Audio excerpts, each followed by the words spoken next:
Time now for Michigan's #1 outdoor radio show, Mike Avery's Outdoor Magazine.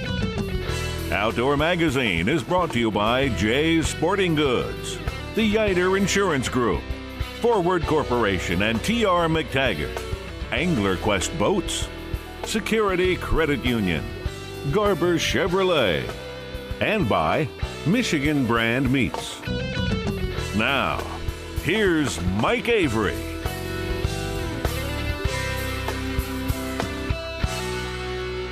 Well, thank you, Ken Hunter, for that introduction, and welcome to hour number 3 of this week's Outdoor Magazine show right here on the Outdoor Magazine Radio Network. My name's Mike Avery. Glad to have you along with us, as always, as we talk about this outdoor lifestyle, a celebration of the outdoor lifestyle here, primarily in the great state of Michigan, but occasionally beyond. We talk about hunting and fishing and shooting and trapping, wildlife issues, conservation issues.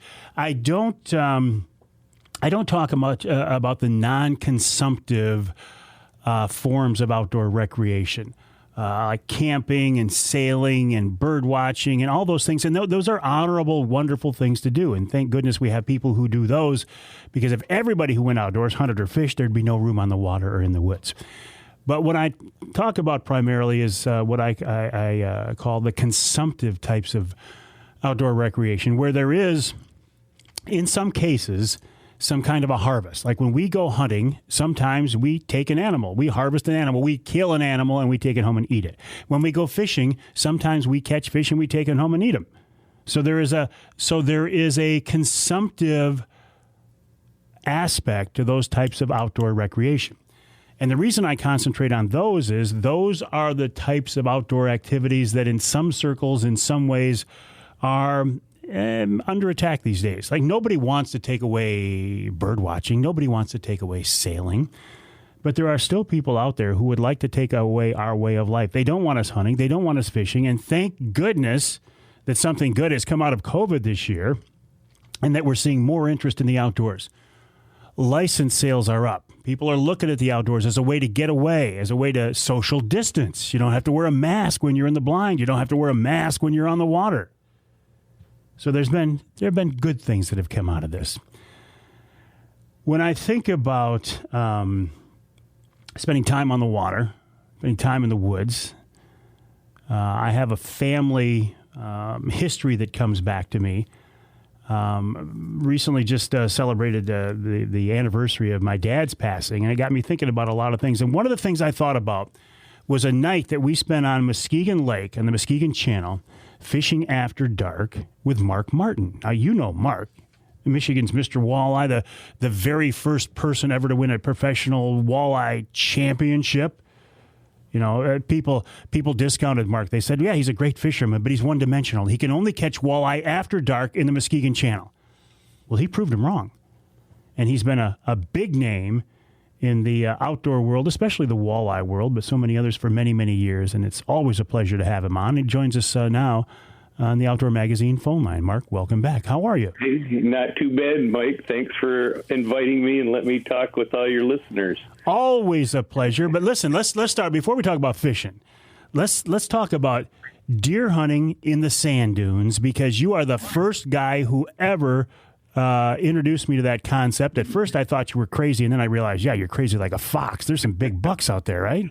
Yeah, there are some real big bucks. You know, I seen bigger ones than I ever taken out there, but I've taken them up to 135. I think that was my biggest. And then my buddy, he had one that was a little bigger. And then I turned my other pro staff buddy onto it the last couple of years. And he went out there in my spot and he got probably about a 140, I would say. I haven't seen it personally, but I'm taking his word for it. And it looked just like the kind that were out there, and he's like, wow, Mark, you just wouldn't believe, I love it because he can see so far, and he said when he was out there, he's seen, he told me how many people he's seen, and it's getting to be more popular. Well, yeah, because we're talking about it on the radio show. It's our own fault, right there. I knew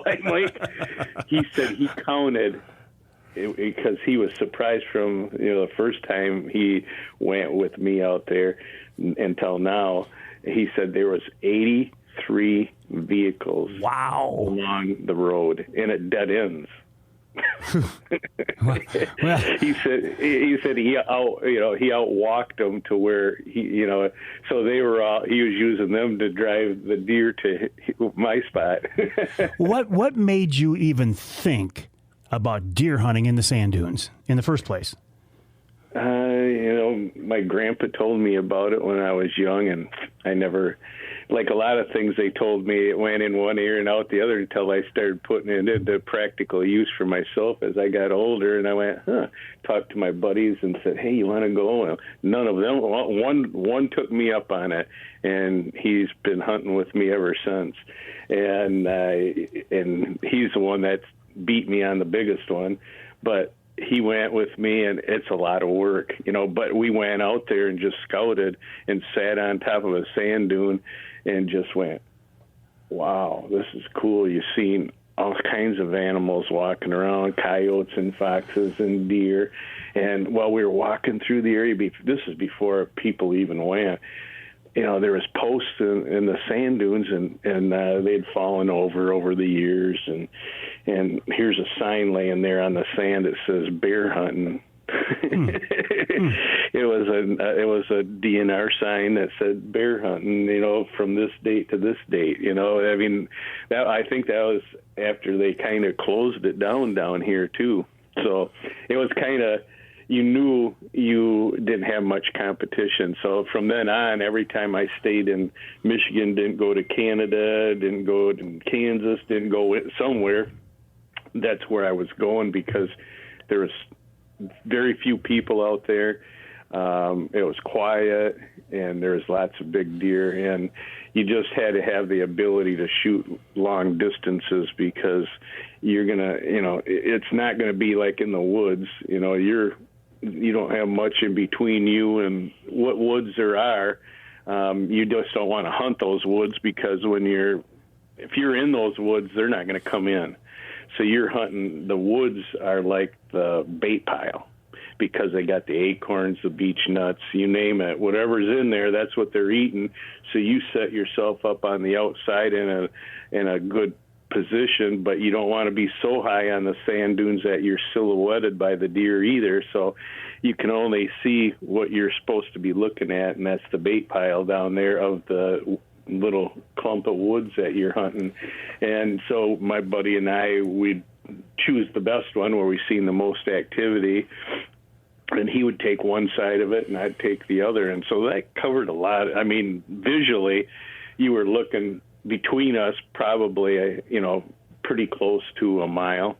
He'd see a half a mile, and I could see a half a mile that he couldn't see. Yeah. So it was pretty interesting, the time. But I'll tell you what, when we both got deer, then we started to think, that we usually just one of us got a deer, but one time we both got two big deer out there, and you had 2.5 miles back to the boat. And you can't have wheeled vehicles. And so we had plastic sleds, and we had not only dragged the deer, and we had all of our stuff we're carrying on top of it. We were so cramped up when we got to the boat, we kind of looked at each other and go, we might be getting too old for this. You talk about these sections of woods out there. In my mind, I'm thinking of the sand dunes as like a big Sahara desert, that there's nothing out there, but it sounds like there actually is. Oh, yeah, it is like the Sahara desert, and when that makes it beautiful, because it allows you the opportunity to look at these deer before they ever get there. They'll disappear and appear and disappear and appear, and you'll be amazed at little divots that will hide them for a little bit. And we also had the ability, when we were out there bow hunting years ago, is to play the wind. So now you'd see a decent deer, and you'd watch it, it'd go down into a divot, and it wouldn't come out. Well, we knew it was in there. So one of us would stay back where we could see hand signals from the other one, and we'd play the wind down. And I'm not kidding you. If I wanted to shoot, I should have shot one, but I didn't. It wasn't. I was going to Saskatchewan at the time, and it was a big deer for Michigan. But when I got there, it wasn't what it wasn't up to my standards at that time. But anyhow, I got within 25 yards or less. I came up over the top, and there it was. He wasn't expecting you from there, was he? No, and he didn't see me either. He didn't see me at all, and I'm just standing there looking at him, and he's faced with his butt into the wind, looking downwind. So so he could smell anything that was coming down with the wind. But he was more worried about what he couldn't smell, so he used his eyes. And that's what we figured out after doing this a few times out there. They're always going to be looking downwind if they're bedded down. So we'd sit back and we'd stalk up on them. So we got some of the deer stalking, and we got most of them we were just sitting and just had good optics. Not just binoculars, but we had good optics on our rifles too. We're talking with Mark Martin. You think of Mark as a walleye angler, but obviously he's a hardcore deer hunter as well. We got to take a break here on the Outdoor Magazine Show. When we come back, we'll talk more about fishing, fall fishing. Looking forward to the ice fishing season. His fishing vacation schools are coming up, and lots more. That's after the break right here on Outdoor Magazine.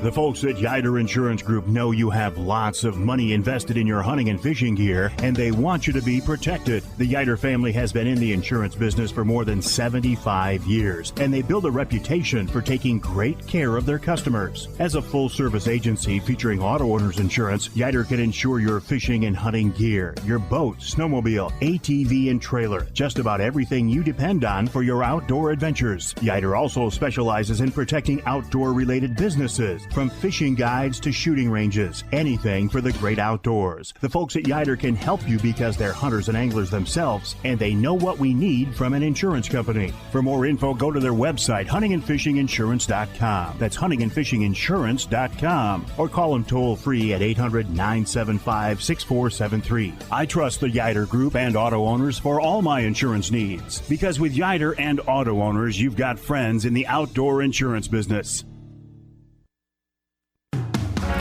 Everybody needs to put gas in their tank, so the next time, why not save money with fuel rewards from Forward Shell convenience stores? With fuel rewards, you'll save at least 5 cents a gallon on every fill-up at the 26 Forward Shell convenience stores. Plus, you can earn additional savings with select products and special offers at those Forward stores. You can save 20, 30, even 40 cents a gallon. And the more you use fuel rewards, the more you can save.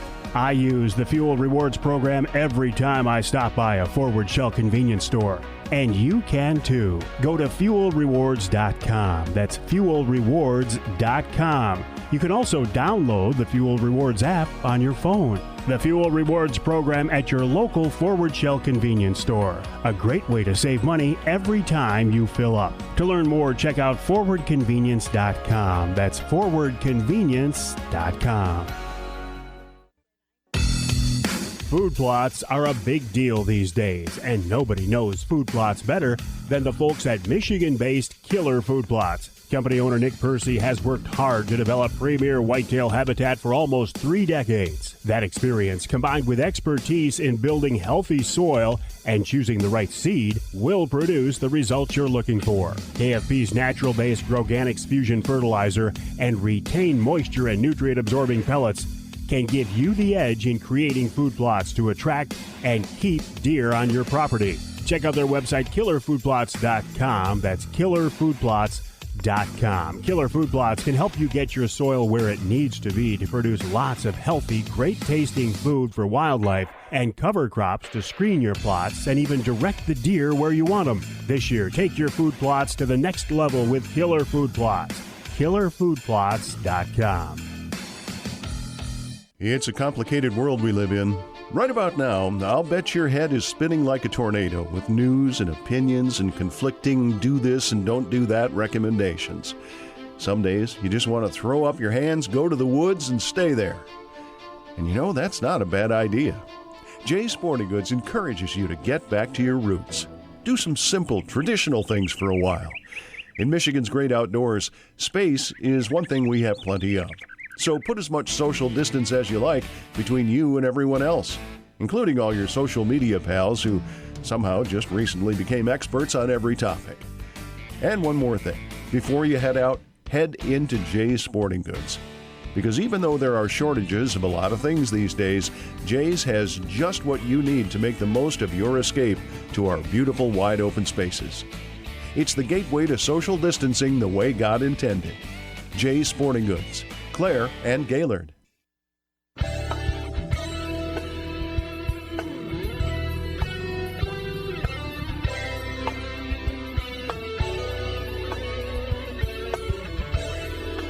You can hear the Outdoor Magazine show in Houghton Lake on the Twister 92.1 WTWS. You can also hear us there on 98.5 WUPS.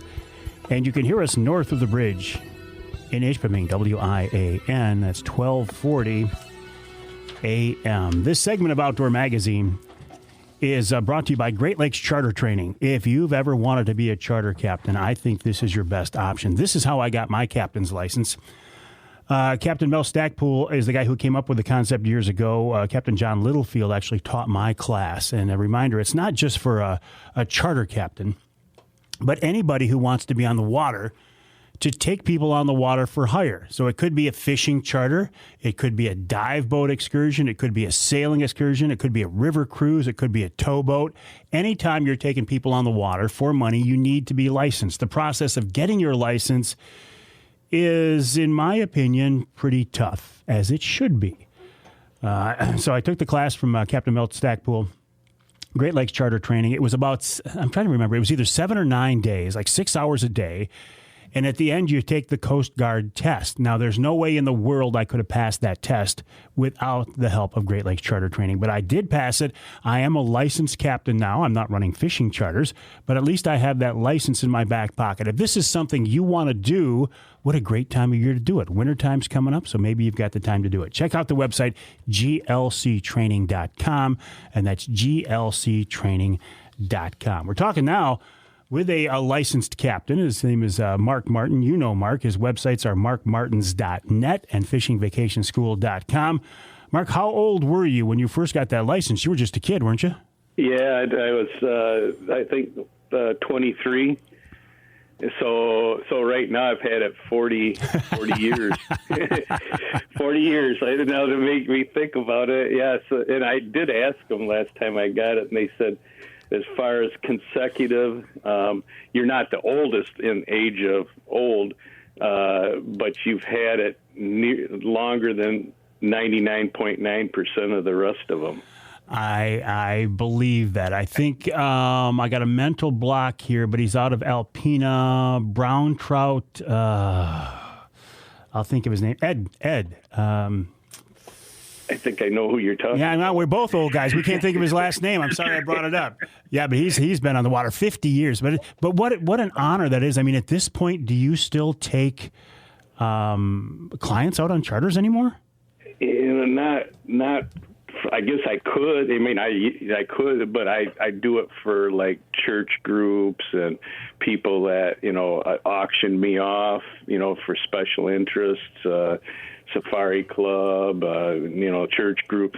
As far as advertising and taking people out, no. I'd like to, but yeah, you got enough going on. Everything else, yeah, it's kind of like you with the radio show. Where do you put it? It's always nice. I could never get rid of it because it allows me to teach people in my school. Gotcha. Ed Rutherford. Ed Rutherford. It just came to me as the guy I was thinking. Ed. Yeah, God, I haven't seen him, and it's been a long time, probably 20 years anyhow. Well, between the two of you, you guys have got a lot of stories, that's for sure. You talked about your fishing vacation. Well, before we get into that, I do want to talk about the vacation school, but have you been fishing lately, and what have you been after? Well, I was up in the Keweenaw for almost 2 months, and I just got back here a few weeks ago. And I was catching splake, I was catching walleye, smallmouth, northern pike, some steelhead. It was just a potpourri, and there was nobody around because the weather was so nasty. When I left, there was 5-6 inches of snow on the ground, and I actually bear hunted this year, and I had a big giant bear coming in, and so that took a lot of my time. It was like you seen something that you really wanted. Before I've got a couple bear the last few years, and I just started in the last few years, and since I live up there where there's bear, I just kind of seen him on camera, and he never came out in the light. But I spent from September 25th until I think whatever the 25th of October trying to get him. You had that third season too, didn't you? Right, yep, right. I like that one. It always been good to me, but I think I tell you what, and you were just talking about that to your listeners. People getting out there and getting in the outdoors and hunting. Well, I've seen more people than I have ever in over 20 years of being in the Keweenaw. I thought the Copper Harbor, the tip was going to fall off one day. I must have passed 300 vehicles coming from Lac La Belle just to my house. Wow. That were going there. Yeah, I was like, got home, and I went, what's going on up at Copper Harbor? And there was more dog hunters, there was more hunters, there was more grouse hunters. Bob and I went up there, and he came up and we grouse hunted a little bit. But there's other people doing it, and bow hunters and fishermen. They just came out of the woodwork. These fishermen did, this year. But because of it's such a vast territory. And you got a lot of options at your fingertips.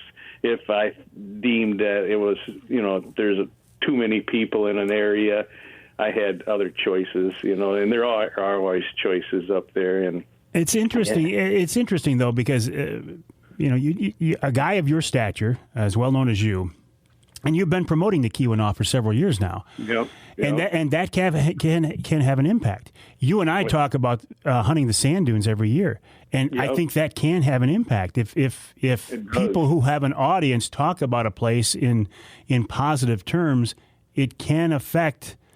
I mean, people used to say it about Morton F. all the time, and I'm certainly not putting myself in his league at all. But if Mort featured a spot on the show one week, the next weekend you couldn't get in there because it was absolutely slammed. I think that's exactly what's happening. In fact, my friends are telling me, Mark, you got to tone it down just a little bit. People do listen to you. And I see that with my ice schools. They've been around for 30 some years, but the more we talk about it and other people and write, they all of a sudden, Mullet Lake is just about full, and Saginaw is right behind that, and right behind that is Houghton Lake, and I only have had it out there for 2.5 weeks on the internet, so I can see, people, they want to get out in the outdoors too, and I don't get upset when I see all these people come out and enjoy themselves. They still have to know where they're going, what to do, and how to do it. And they want to be there. They're just taking up a spot, and if I don't feel like it, I just move. I'm old enough that I can move on, and you roll with the punches type guy. Yeah, and Michigan is still, a big enough state where if you want to get away from people, you can still do that. Oh yeah, exactly. I took Bob with my other friends up there in the Keweenaw. I talked about that belly boat, and he wrote about it and everything. But I tell you what, Bob never did it before, and you know Bob, you know, he was like all excited like a little kid afterwards. He's like, well, this is a way to do it. He says, especially after he caught so many nice trout. I've thought about that conversation many times and how cool that seems. And they're really, in fact, somewhere I ran into your buddies. I think it was down in Saginaw Bay. I ran into those guys a couple of weeks after that. Right, yeah. Dave Hand and his buddies, they went down there. Yeah, they talk about meeting you and how much a great guy and good conversation they had with you. And so, yeah, if you ever get up there, you know who to call besides me, too. I'll call you to get in touch with those guys then. That's right. Yeah. So, we got... they're cleaning the leaves out beside the window here. Oh, wow. That ought to be, well, at least you're pretty soundproof because I can't hear it. Oh, good. So listen, the fall fishing, and I think we're going to go into the coveted third here, Mark, so we don't, we still got some time yet. Fall fishing seems to be very effective, and what I keep hearing from people is the fish are putting the feed bag on for wintertime. Is that an oversimplification? Well, for wintertime and for their eggs and milk production, too, so they got to build up their body mass for a lot of different things of probably eating less, come further down the line, but because their body's going to be using more. So they know it, and they start pumping it out, and they start eating it up, So, yeah, it's the thing that happens every year. They just go nuts, and if you're in those positions where you can take advantage of the bait fish or where they're feeding, and a lot of times it's in real shallow water too at this time, because they'll chase the little fish right up into that shallow water and just put it on, and that's when you can even have more fun and use husky jerks and twitch them across the surface and catch them like bass hitting the surface. It's a lot of fun, especially when you find where they're chasing these bait fish up shallow. Is there a magic water temp, or is it just the trend that the water temp starts to drop? That's enough to get them going. Yeah, it's usually, in the low 50s to high 40s, and that's usually an indication of it. You better go try it, and that's what when I'm up there in the fall in the Keweenaw too, I hate to see it in the high 50s. I get excited when it gets down into the low 50s. When it hits the high 40s, I'm all in, both feet and hands and everything, because it's going to be a free-for-all. So people should remember that when the water temperature drops, the fish don't drop off. They increase their feeding frenzy. Yeah, but when these water temps start to drop, a lot of the fishermen, a lot of the anglers, not just men, have started to turn their attention to hunting, and they kind of forget about fishing.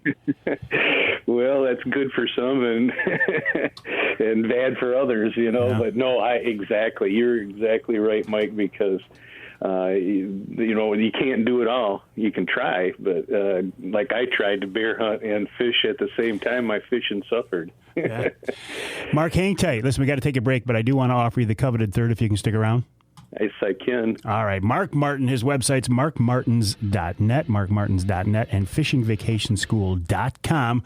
We'll talk about those after the break. I also want to follow up. Mark talked about going shallow for fish in the fall. Well, what is shallow? Is shallow 20 feet or is shallow 5 feet or less? We'll ask him after the break.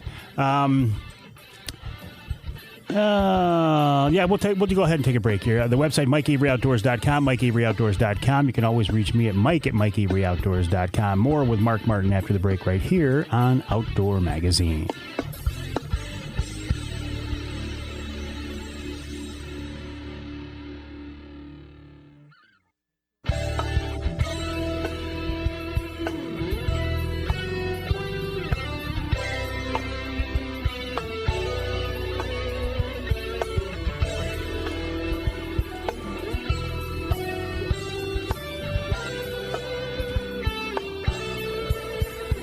You can hear the Outdoor Magazine show in Ludington on News 97.98, 98.7 WLDN, and you can hear us on our flagship stations in Saginaw, WSGW AM and FM, 790 AM, And 100.5 FM, I say flagships with no disrespect to any of our affiliate stations, but I'm in the studios of WSGW right now. Though while I'm here, it's called the Outdoor Magazine Studio. Charlie Rue doing a wonderful job, as always. Charlie got 2 shouts out in this show, Charlie. You're doing a doubly good job.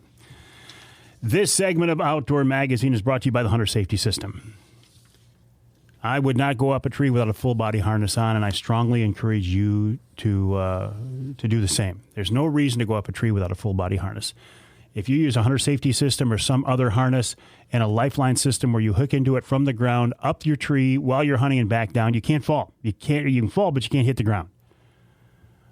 Christmas coming up, Hunter Safety System would be a great Christmas present. Check them out online at huntersafetysystem.com. That's huntersafetysystem.com. You can buy them at Jay's Sporting Goods and other great retailers across the state. While you are online, check out markmartins.net and fishingvacationschool.com. We're talking with Mark Martin. Mark, before the break, you were talking about following these fish in shallow as they're pushing bait fish up on shore. Just how shallow are we talking about? I catch them all the way up into a foot of water at times. Wow. You know, I would... More often than not, it's 10 feet or less. You know, and a lot of it's 8, 7, 5. You know, they just, you know, they'll go right up there because that's where the majority of food is. And, you know, I think maybe the food's up there eating whatever else they're eating, you know, so just... You know, and plus you can hear them too, you know, especially at night. They'll really go up in there, but they'll even during the day, you know, you hear everybody, you know, talking, you know, the bass fishermen know it, you know, they could give, you know, I caught a walleye. They're not there for a walleye, so it doesn't really excite them a whole lot unless they get a real big one, and then they might be excited, but they don't tell a lot of people because, you know, they don't want people to know they're in that shallow fishing for bass either, you know. so then they'd give their spots away. But no, I'll tell you what, you can catch some this time of year. You can really clean up on them. Before I left up there in the Keweenaw, I was fishing all those lakes, and I was, you know, staying. Definitely, we were under 10 feet most of the time.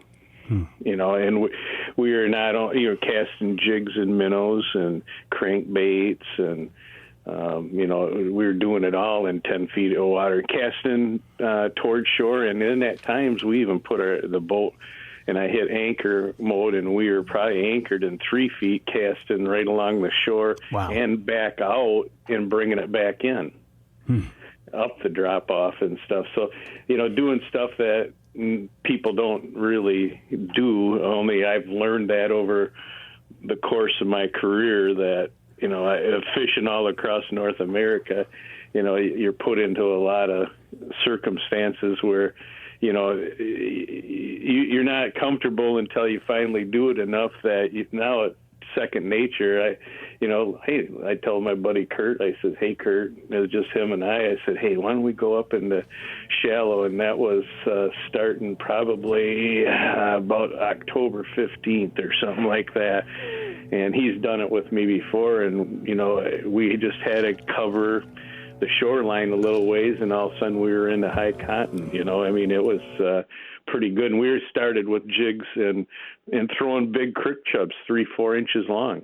You know, not little tiny perch minnows or anything like that, you know, and when you casted them, you weren't casting them. Otherwise, you rip them off because you want them, you know, alive. So I catch these crick chubs out of cricks and, you know, and you just hook them up through the lips and you pitch them out, just kind of lob them out, you know, so they don't hit hard and they just go down, and then you can work them back along the bottom, just slowly, not jerking and trying to kill them or rip them off by their lips either. So, yeah, and I don't even know if I've ever talked much about that except in my writings right there. We never talked about it. No, we haven't talked about it on the air. But listen, we only got a couple minutes left. I want to make sure we talk about the Fishing Vacation Schools. Yeah. The website, fishingvacationschool.com. You've got, what, 3 schools this winter? Yeah, 3 of them. The first one is at Houghton Lake on January 10th through the 13th. And the second one is Mullet Lake, which is filling up fast, and that's the 24th through 27th. And the granddaddy of them all is Saginaw Bay. and that's going to be the February 7th through the 10th. And these are intensive, multi-day on the ice and in the classroom seminars. Oh yeah, I mean, when you leave, you're going to know you learned a whole lot. It's not just by me. I mean, I got 10, 12 other pros that are just as well suited as I am, and we're in the classroom teaching you. We're making sure you're rigged up the way we want you to be, because we've made the mistakes and we don't want you to keep making them. And we make sure the same thing happens out on the ice. And every evening when we're eating our meals, everybody gets to tell what they've done and everybody listens. So I don't know where you're going to have that many people come off the ice and tell you exactly where they were fishing, what they were using, and how many fish they caught. By the time you're done after 3 days on the ice, you're going to know a whole lot more when you walk in to Jay's or Frank's or Cabela's, and people are trying to sell you stuff there.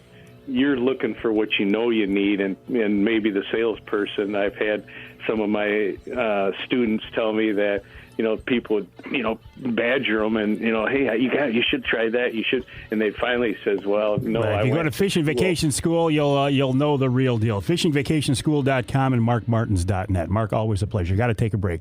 By now, you know all about Angler Quest boats. The center console design, binary wall system, and smooth ride with lots of room have anglers convinced a pontoon can be a great fishing rig. And the folks at Michigan-based Angler Quest continue to make their boats even better. Now, the signature rocket launcher arch can tilt down. That's great for high water levels, trailering, and storage. Also, there's a new panfish model that's perfect for smaller inland lakes. The popular Pro Troll models continue to dominate big water for walleye, salmon, and trout, and the family fish can keep everyone happy whether fishing or cruising. All Angler Quest boats are designed by fishermen and made in Michigan by skilled craftsmen using the latest technology. You can learn more online at anglerquestpontoons.com. That's anglerquestpontoons.com. With more models, upgraded designs, plenty of features, and bigger outboards, this is the perfect year for you to join the Angler Quest family.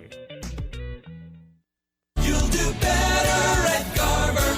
At Garber Chevrolet in Midland, Saginaw, Linwood, Caro, and now Chesaning. We're better for a reason. Like Garber's low price guarantee. Get incredible everyday low prices on a new Chevy Equinox, Silverado, Traverse, or Trax. Think you found a better deal somewhere else? Bring it to us, and we will beat it. Getting more options and choices is always better. And Garber's combined inventory is the Great Lakes Bay region's largest selection of new Chevrolets. Browse online at GarberChevrolet.com. Then use our Buy From Home feature to purchase entirely online. And Garber Chevrolet's customer service is in a class of its own. We always put your needs first. Better prices, better selection. There's a reason why you'll do better at Garber Chevrolet in Midland, Saginaw, Linwood, Caro, and now Chesaning. Home with a low price guarantee. Online at GarberChevrolet.com. Chevy, find new roads.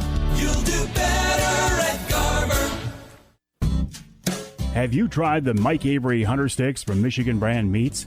They feature two of my favorites, elk and pepper, and I think they taste great. I've been working with the Grillo family of Michigan Brand for a few years now, and I couldn't be happier. Michigan Brand is family-owned and based right here in Michigan, and they make lots of great products. From jerky, sausage, and those Hunter Sticks to their famous Michigan Brand hams, you can't go wrong with Michigan Brand meats. Plus, Michigan Brand can process your boned-out wild game, too. Check out the website, MichiganBrand.net, for more info. That's MichiganBrand.net. You can buy the Mike Avery Hunter Sticks on that website. Plus, you can get them at Jay's Sporting Goods, all Forward convenience stores, Jack's Fruit Markets, and many other great stores, too. There's a complete list on the website. Again, that's MichiganBrand.net for the Mike Avery Hunter Sticks, the outstanding Michigan Brand hams, and lots more. MichiganBrand.net. Security Credit Union wants to thank you for helping to make them one of Michigan's fastest growing credit unions. Check out Security's Debit Rewards program, where you can earn points just by using your debit or Titanium Rewards credit card.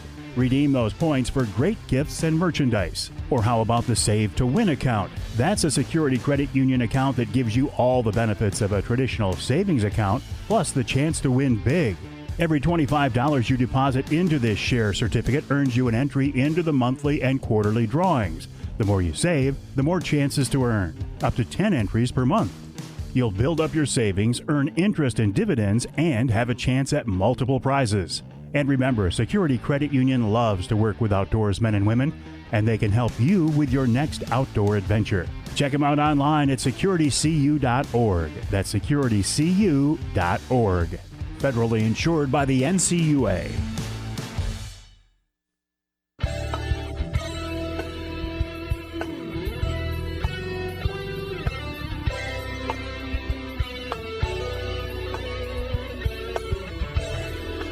Welcome back to Outdoor Magazine. Just a reminder, Outdoor Magazine brought to you in part by Reader Landscaping. Reader can take care of your lawn and nature because your lawn and property because it's your nature and our nurture.